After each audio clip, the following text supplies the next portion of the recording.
ismi Ha və Ta. Həmçinin Günəş və Ay enerjisini nəzərdə tutur. Burada əsas 4 pillə var.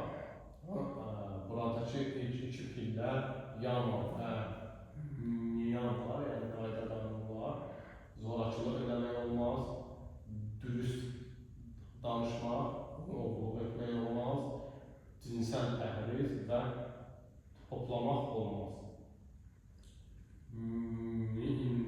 Niyamalarda isə bizə orada öyrədilir ki, yəni biz gündəlik olaraq müqəddəs mətnləri oxumalıyıq, onlar üzərində təfəkkür etməliyik. Ondan sonra hər şeyi qəbul etməliyik olduğu kimi, yəni xoşluqla, hüzurla, santoşa. Pranidana vəziyyəti var, işvara pranidana, yəni Tanrıya təslimiyət olmalıdır bizdə.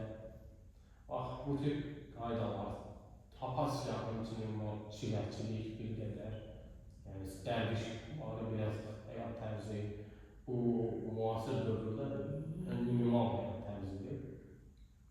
Daha sonra isə asanalar, yəni fiziki bədən hazırlığı, Hatha yoga prinsiplərinə görə, əgər sənin fiziki bədənin hələ hazır deyilsə, kundalini yüksək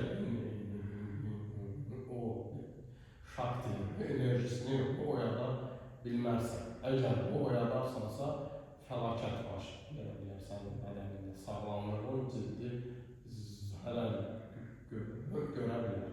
Ona görə də Hatha yogada asana praktikaları çoxdur. Və həmçinin pranayama, nəfəs texnikaları, kriyalar çoxdur. Şodhanalar, yəni təmizlənmə praktikaları çoxdur. Və onun da əsas belə məqsədi ümumilikdə götürdükdə gəlib kundalini vəziyyətinə çatmaqdır.